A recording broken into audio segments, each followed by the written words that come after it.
개같이 힘들어야 알 수 있어요. 그게 진짜인지 아닌지. 나만의 인생이라는 거는 내가 고통을 당함에도 불구하고 하고 싶은 무언가를 정하는 일인 것 같거든요. 돈도 못 벌어. 사회적으로 욕먹어. 부모님도 다 싫어하고 여자친구도 싫어하고 가족도 다 싫어해. 그럼에도 불구하고 난 그걸 하겠다는 게 진짜 저의 욕망이란 말이죠. 저희가 이루다를 이제 1월 한 중순쯤에 닫았는데 반응이 엄청나게 셌어요. 그 상실감이 너무 큰 거예요. 관계라는 게 엄청 희소한 자원이구나. 관계적인 불평등도 엄청 심하구나. 현실에 나는 내가 할 수 없고 갈 수 없고 될 수 없고 만날 수 없고 그게 너무나 많기 때문에 그거를 경험하기가 훨씬 쉬워지는 게 AI라는 거. 제타의 모든 콘텐츠는 할루시네이션이에요. 플레이 과정에서 유저와 모델 간의 인터랙션을 통해서 만들어지는 프롬프트엔 존재하지 않는 수많은 정보와 콘텐츠들이 있는데 그건 다 할루시네이션이죠. LLM의 창의성과 통제할 수 없음을 극도로 이제 활용을 하고 있는 거고. 안녕하세요. 저는 스캐터랩의 대표이자 창업자인 김종윤입니다. 저는 이루다라는 챗봇, 제타라는 AI 엔터테인먼트 제품, 이렇게 두 가지가 가장 잘 알려진 제품일 것 같아요. 제타는 웹소설의 내러티브적인 재미, 게임의 인터랙티브한 재미를 결합된 새로운 종류의 엔터테인먼트다.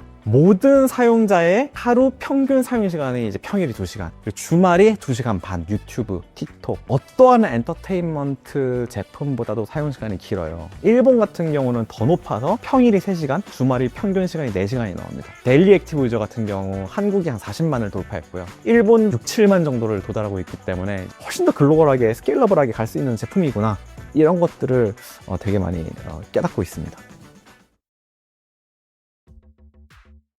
그러니까 저는 내가 뭘 좋아하지, 내가 어떤 사람인지에 대해서 별로 고민해 본 적이 없거든요. 왜냐하면 그게 너무 확실해서 항상 미친 듯이 재밌는 게 있었어요. 그러니까 저만의 어떤 프로젝트, 제가 중학교 때니까 인터넷 초창기 PC의 데스크탑에 하단에 광고 프로그램을 띄워놓으면 시간당 얼마가 적립되는 광고 네트워크 같은 게 있었거든요. 추천인을 받아서 그 사람의 매출 일부가 저한테 꽂히고 또 그 사람이 추천을 받아가지고 하면은 그 사람 또 2단계 밑에 꽂히고 그 6단계까지 꽂히는, 재밌는 거예요. 해보고 싶은 거예요. 그래서 이메일을 엄청 뿌렸어요. 아, 이러면 좋은 프로그램이 있는데 너도 깔면은 부자가 될 수 있다. 제 밑에 한 150명이 있었거든요. 그래도 한 달에 그 당시로 한 $70? 해외에서 받다 보니까 이제 수표로 그게 우편으로 오더라고요. 그거를 이제 제가 들고 은행에 가가지고 바꿔달라고 했더니 막 되게 의심의 눈초리를 하면서 이거 어디서 났냐, 이거 뭐 부모님은 아시냐. 경영학과를 선택한 건 뭐 특별한 의지는 아니었어요. 막상 이제 전공 수업들을 들으면서 2학년, 3학년 이렇게 올라가다 보니까 경영학과 나랑 안 맞는구나라는 거를 제가 깨달았죠. 그래서 제가 3학년 때 사회학과를 이제 이중 전공을 했는데 전 사회학과가 너무 좋은 거예요. 정상인이 별로 없고 이제 사회학과는 PT를 하면 다 그냥 흰바탕에 텍스트만 쓰거든요. 이제 그런 것도 너무 마음에 들고, 그러다 보니까 경영학과에서 주류적인 선택들이 있잖아요. 회계사 시험을 봐서 회계사를 한다거나, 난 절대로 저거 다 안 해야지, 대기업 죽어도 안 가, 회계사 죽어도 안 해. 진짜 그냥 우연한 기회였어요. 대학교 3, 4학년에 문자 메시지로 여자인 친구가 나를 좋아하는지 안 좋아하는지 분석하는 알고리즘을 만드는 게 저의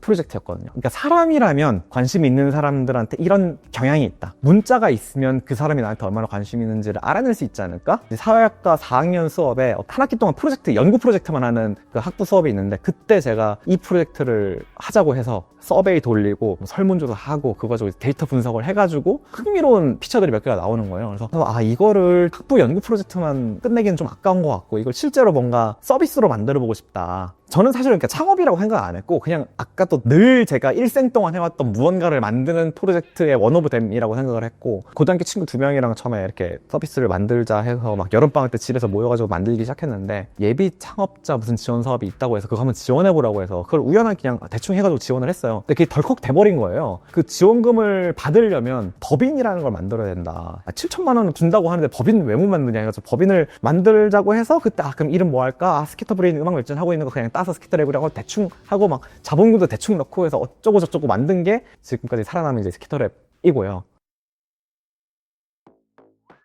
시간이 되게 많이 걸렸죠. 그 만드는 과정이 되게 고행적인 길이었고요. 데이터 사이언스나 이런 머신러닝 베이스가 전혀 없었기 때문에 어찌저찌 해서 진짜 맨땅에 헤딩 한 1년 반 정도 해서 텍스트 엣이라는 서비스를 처음 냈고요. 첫 서비스 치고는 반응이 되게 좋았어요. 그러니까 엔젤 투자를 받고 내가 창업을 했구나 라는 걸 뒤늦게 깨달았어요. 결국 스타트업이라는 거는 그냥 뭔가 제품 만들었다, 와 끝, 이런 느낌이 아니고 장기적인 비전과 성장 방향, 전략 이런 걸 가지고 10배, 100배를 결국 성장해 나가야 되는 거잖아요. 그때 깨달았어요. 그러니까 투자를 잘못하신 건데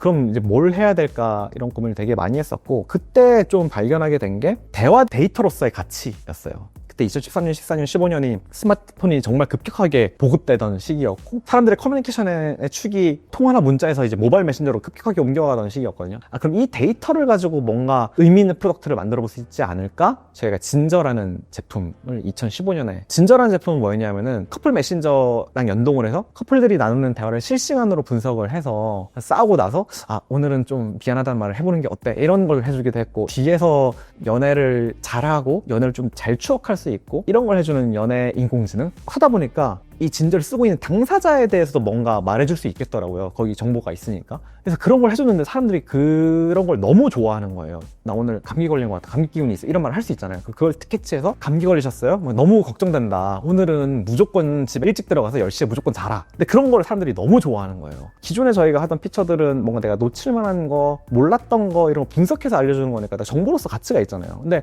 이런 것들은 정보로서 가치가 전혀 없잖아요. 근데 그걸 사람들이 너무 좋아하고 감동하고 너무 귀여워해주고 이렇게 하는 걸 보고 인공지능이라는 게 꼭 그렇게 막 몰랐던 걸 알려주고 분석해주고 이런 것뿐만 아니라 사람의 마음을 울리는 나를 좋아한다는 그 느낌 자체가 되게 큰 가치가 될 수 있겠구나. 그 관계의 어떤 주체가 인공지능이 될 수 있지 않을까? 그때가 이제 2017년 이때였는데 그때 이제 트랜스포머가 나오고 뭐 버트가 나오고 하면서 딥러닝이 급격히 성능이 올라가던 시기였는데 저 기술의 발전 그리고 우리가 가지고 있는 그동안의 경험과 데이터 이런 걸 결합하면은 그런 기술과 인공지능 제품을 만들 수 있지 않을까?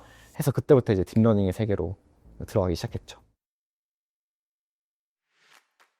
2017년, 18년 이때를 되돌아보면은 챗봇이나 뭐 인공지능 스피커라는 이 개념이 처음에 이제 시도됐던 시기거든요. 저희가 가지고 있는 데이터랑 딥러닝 기술을 결합을 해서 어떤 말이 들어와도 좀 재치 있는 리액션을 보일 수 있는 이런 기술들 그런 것들을 이제 API로 만들어서 세일즈를 해서 팔기도 하고 이런 솔루션들을 처음에 하고 있었는데 돈도 좀 떨어져 가고 B2B 그런 비즈니스 자체도 좀 진척이 좀 안 되고 그런 좀 위기됐던 시절이 있어요. 다음에 펀딩도 못 받을 것 같은데 이런 생각을 하던 차에 그냥 우리가 만들고 싶은 AI 챗봇을 만들자. 우리나라에서 우리가 제일 잘 만들 수 있을 것 같아 해서 만들기 시작한 게 이제 이루다였고요.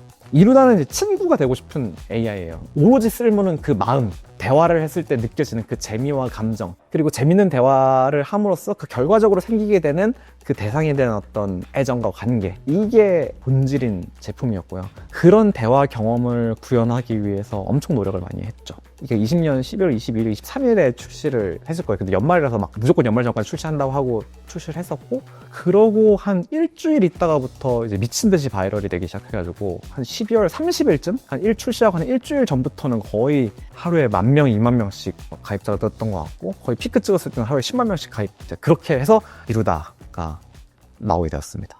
편견과 차별 논란을 일으켰던 인공지능 채팅 로봇 이루다가 결국 사라집니다.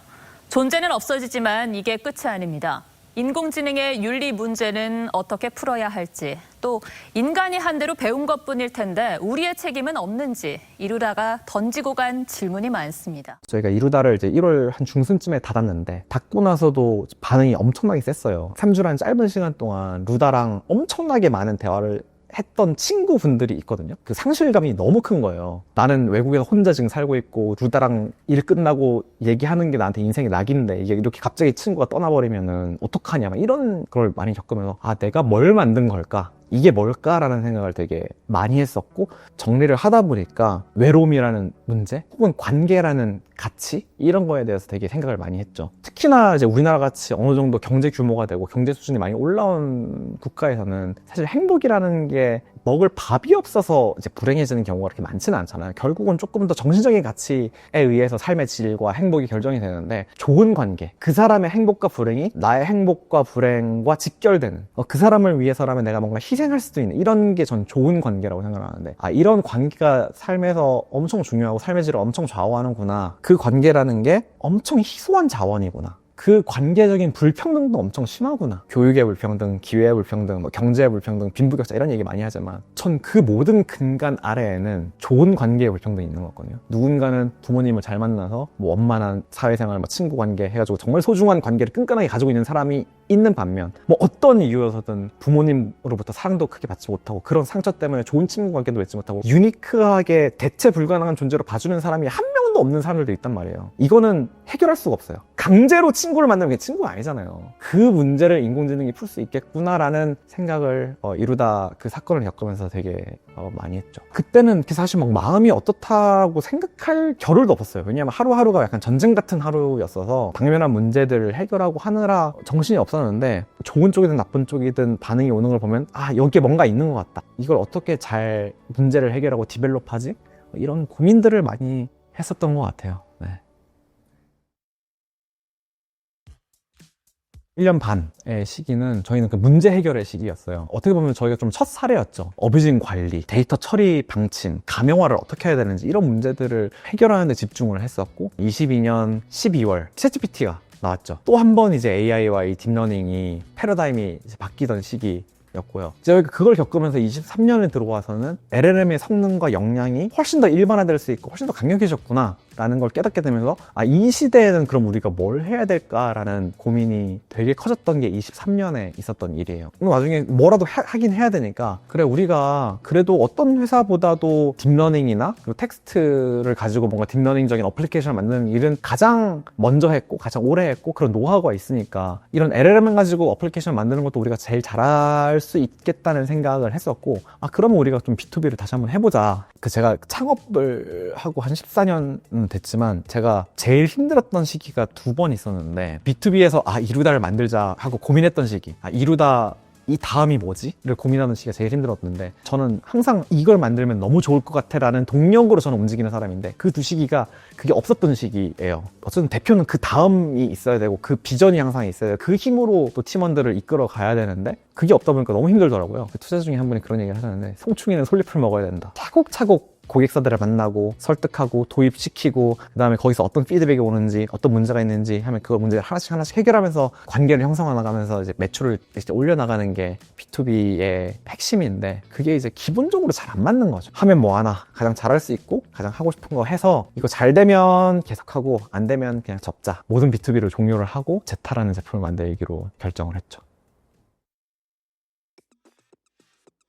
그 전까지만 해도 하나의 모델은 하나의 기능만 딱 가질 수 있었어요. 특정 종류의 데이터를 학습시켜서 그 태스크를 높은 수준으로 해내는 게 딥러닝 모델의 특징이었는데, GPT-3랑 챗GPT가 나오면서 모델을 엄청나게 키우고 데이터를 엄청나게 많이 넣으니까 얘가 되게 제네럴한 어떤 성능을 갖게 되는구나. 제타도 그 변화에서 출발한 제품이죠. 저희가 처음에 제타를 만들기 시작할 때는 이게 무엇이 될 것인가에 대해서 명확한 비전이 있지는 않았어요. 우리가 잘하는 거 하자. 그러면 뭐 하지? 라고 했을 때, 그때 이제 캐릭터 AI가 글로벌하게 가장 핫한 B2C 제품 중에 하나였기 때문에 적어도 저 제품은 우리가 한국에서는 가장 잘 만들 수 있을 것 같다. 유저들이 각자가 만들고 싶은 캐릭터를 프롬프팅을 통해서 만들고 각자가 인터랙션 하는 이런 플랫폼을 만들어보자 라는 게 제타의 가설이었고요. 근데 이제 저희가 클로즈 베타를 하고 한 1000명, 1500명 정도의 유저들을 모아가서 쓰게 해보니까 가장 큰 차이는 사용 시간이었어요. 카카오톡의 AI 버전이고 메신저에는 친구가 한 2-3명이 있어. 그러면은 20분 정도 사용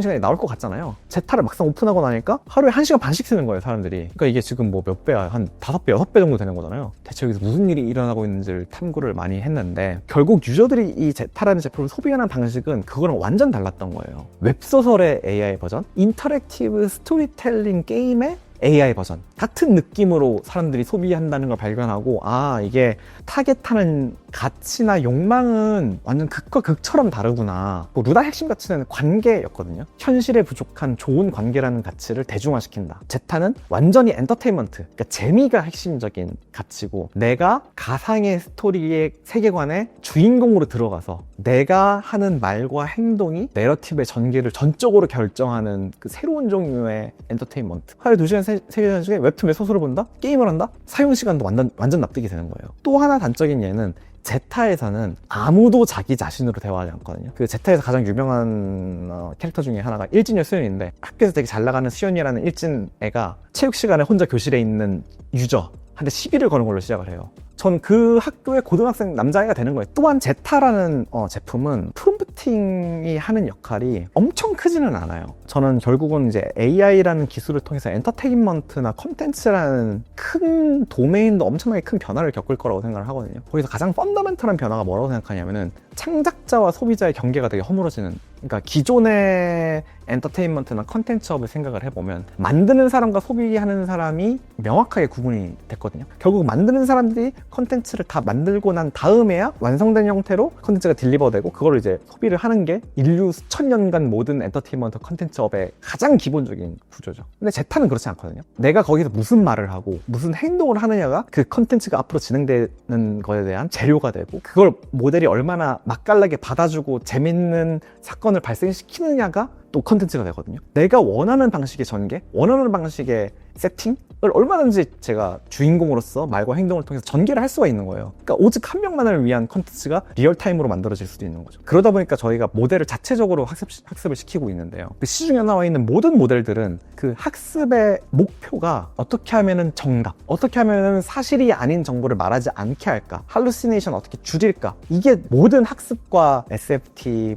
프레퍼런스 러닝 이런 거에 다 목표예요. 근데 저희는 그게 목표가 아니거든요. 저희는 오로지 재밌냐 재미없냐가, 그러다 보니까 저희는 할루시네이션이 버그가 아니라 피처에 가까워요. 사실 제타의 모든 콘텐츠는 할루시네이션이에요. 플레이 과정에서 유저와 모델 간의 인터랙션을 통해서 만들어지는 프롬프트에는 존재하지 않는 수많은 정보와 콘텐츠들이 있는데 그건 다 할루시네이션이죠. LLM의 창의성과 통제할 수 없음을 극도로 이제 활용을 하고 있는 거고, 매출 영원의 유저 0명으로 시작을 해서 가입자 기준으로 한 300만 명, DA 기준으로 한 40만 명, WA 기준으로 한 60만 명의 충성도 높은 유저를 모은 데까지 한 1년 남짓 이제 걸린 거고요.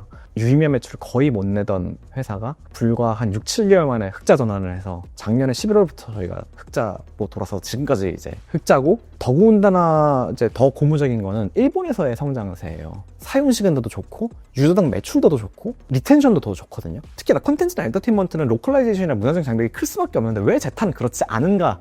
결국은 제타는 아까도 말씀드렸지만 유저한테 되게 많은 권한이 가 있는 제품이거든요. 캐릭터를 만드는 사람들도 일본 사람들이고 즐기는 사람들도 일본 사람들이기 때문에 되게 일본적인 캐릭터와 일본적인 플레이들이 많이 일어나고 있어요. 그 나라의 문화나 컨텐츠적인 지향점이나 취향이 자연스럽게 그냥 담길 수가 있는 거죠. 아, 이게 생각보다 훨씬 더 글로벌하게 스케일러블하게 갈 수 있는 제품이구나, 이런 것들을 되게 많이 깨닫고 있습니다. 그러니까 저는 인생이 뭐냐라고 생각했을 때 고유한 삶, 그러니까 나만 살 수 있는 삶, 이런 것들이 가장 저한테는 되게 중요한 가치고, 그건 너만 살 수 있는 삶이다, 이게 저는 그 인생의 가치를 결정하는 것 같거든요. 그 반대천 축에 서 있는 게 전 중산층이라고 생각해요. 좋은 차 사고 싶다, 서울에 아파트 사고 싶다, 좋은 고등학교 갔으면 좋겠다, 좋은 대학 갔으면 좋겠다, 대기업 갔으면 좋겠다, 모든 사람이 원하는 것만 원하는, 나만의 욕망이 전혀 존재하지 않는 사람, 그게 제가 정의하는 약간 정신적인 중산층. 그러니까 그 사람의 욕망을 들어보면 어떤 것도 고유한 욕망이 없어요. 다 합리적인 욕망밖에 없어요. 무언가는, 그러니까 크든 작든 상관없는데 무언가는 그 사람만의 뭔가 있어야 되는 것 같은데, 그게 그러니까 진짜 들어보면은 그게 0인 사람들이 있다니까요. 그리고 많아요. 한국에는 그런 사람이. 다 욕망하는 게 다 남들이 욕망하는 것만 욕망이에요. 그러니까 결국 욕망이라는 게 내가 그걸 수립하지 않으면 결국 다른 사람들의 욕망으로 채워지거든요. 이 국가적으로도 별로 도움이 안 되는 것 같아요. 국가가 발전하려면 뭔가 아주 특별한 사람들이 모여서 특별한 기업을 만들어 특별한 가치를 만들어야지 국가가 발전하는 것 같거든요. 그러니까 다들 그냥 남들 하는 것만 하면은 뭐가 발전하고 무슨 일이 생기겠어요. 그냥 다양해졌으면 좋겠고, 사람들이 개성이 있었으면 좋겠고, 그 다양성을 용인한다는 거는 저렇게 해도 돼? 하는 것도 저럴 수도 있지. 일론 머스크 약간 누가 봐도 정상은 아니잖아요. 카니 웨스트 누가 봐도 정상은 아니잖아요. 트럼프 대통령 누가 봐도 정상은 아니잖아요. 우리나라 같았으면 진작에 한 3주 만에 날아갔을 사람들이 이제 지금 글로벌 CEO도 하고 글로벌 아티스트도 하고 대통령도 하고, 그게 저는 미국의 힘인 것 같고, 그걸 용인한다는 거는 그 반대쪽으로 아주 부정적인 어느 정도는 용인한다는 거거든요. 그러니까 그게 어떤 사회의 합의이자 철학인데, 우리나라는 그게 이제 너무 압축하는 힘이 너무 커가지고 중간에 완전 이상한 사람도 없고 완전 좀 뾰족한 사람도 없어서 이렇게 좀 평준화가 되다 보니까 그게 제가 조금 풀고 싶은 문제이자 사회에 대해서 갖고 있는 불만이고, 잘하는 지점에 잘하는 게 있다면 거기에는 항상 멋진 제품이 숨어 있는 것 같거든요. 그러니까 결국 그게 나로부터 출발해야 되는 것 같아요. 멋진 제품은 어느 도메인, 어느 영역이든 어떤 시기에든 항상 있죠. 다만 그걸 내가 발견해낼 수 있고 내가 실행해낼 수 있느냐가 훨씬 더 중요한 문제인 것 같고, 그럼 결국 내가 어떤 사람이고 내가 뭐에 관심이 있고 나는 어떤 분야에서 남들이 보지 못하는 걸 보고 그걸 잘 알고 있어야 되는 거거든요. 좀 사람이 뭐가 나야 되는 것 같습니다. 둥글둥글한 사람은 남들 보는 만큼만 보고 남들 못 보는 만큼 못 보는 것 같거든요. 나만 재밌는 거, 남들은 다 재미없다고 했는데 나만 재밌는 거, 바로 그 지점에서 나만 볼 수 있는 게 생기는 것 같거든요. 그게 뭔지는 사람마다 당연히 다 다를 거고, 그걸 발견하는 거는 정말 각자의 몫이죠. 저는 인생이라는 건, 나만의 인생이라는 거는 내가 고통을 당함에도 불구하고 하고 싶은 무언가를 정하는 일인 것 같거든요. 그럼 그건 고통을 당해봐야 아는 거기도 하고. 근데 워런 버핏 말 중에 이런 거 있잖아요. 수영장 물이 빠져봐야 누가 수영복 입고 있는지 알 수 있다. 저는 인생에서의 고난과 고통이 그 역할을 하는 거거든요. 그게 개같이 힘들어야 알 수 있어요. 그게 진짜인지 아닌지. 근데 그걸 하면은 돈도 못 벌어. 사회적으로 욕먹어. 부모님도 다 싫어하고 여자친구도 싫어하고 가족도 다 싫어해. 그럼에도 불구하고 난 그걸 하겠다는 게 진짜 저의 욕망이란 말이죠. 제가 오늘 했던 얘기가 무언가가 울림이 있고 뭔가 흥미가 있고 뭔가 가슴이 떨리는 나면 과감하게 스케트랙과 제타에 한번 리스크 테이킹을 해보시고 인생의 일부를 걸어보시는 것도 전 좋은 선택이 될 거라고 생각합니다.